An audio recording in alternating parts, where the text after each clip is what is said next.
প্রায় 1200 বছর আগে জাপানে এক অতীব সুন্দরী নারী ছিল, যেই নারীর রূপে মুগ্ধ হয়ে তাকে বিবাহ করে এক জাপানি সওদাগর। বিয়ের পর সওদাগরকে তার কাজের খাতিরে বাহিরে থাকতে হতো এবং সওদাগরের এই বাহিরে থাকার সুযোগ নিয়ে তার স্ত্রী একাধিক পুরুষের সঙ্গে সম্পর্ক গড়ে।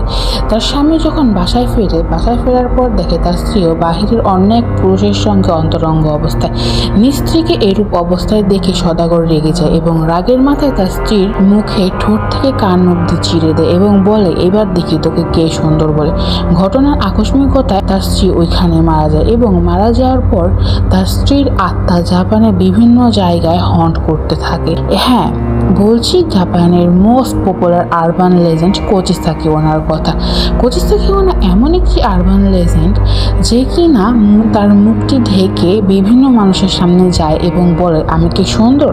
যদি সে বলে যে হ্যাঁ সুন্দর, তখন সে তার মুখটি আনকাভার করে এবং বলে যে দেখো এবার কি আমাকে সুন্দর লাগছে। যদি বলে যে হ্যাঁ সুন্দর লাগে, তখন ওই ব্যক্তি বা ওই মহিলা যেই থাকুক তার মুখটিকে সে তার মতো করে দেয় এবং যার ফলে সেই লোকটি ওইখানে মারা যায়। এবং যদি আপনি কোনো রকম কোনো উত্তর না দিয়ে পালিয়ে যান, তাহলেও কিন্তু আপনি তার থেকে মুক্তি পাবেন না। সে আপনাকে পিছু করবে এবং আপনাকে বারবার, যদি জাপানে কখনো এমন কোনো কিছু দেখেন, সাথে সাথে তার থেকে পালিয়ে যাবেন। কোচিসাকি ওনার সামনে আজ পর্যন্ত যেই পড়েছে তার থেকে কিন্তু কেউ বাঁচতে পারেনি।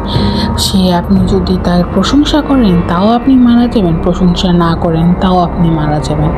তাই সবাই বলে, যদি কখনো এমন কোনো নারীকে দেখো তার সামনে কখনো যেও না, উল্টো দিক দিয়ে চলে এসো এবং তার সাথে ভুলেও কথা বলতে যেও না, কারণ যদি তুমি কথা বলতে চাও তোমার মৃত্যু অবধারিত।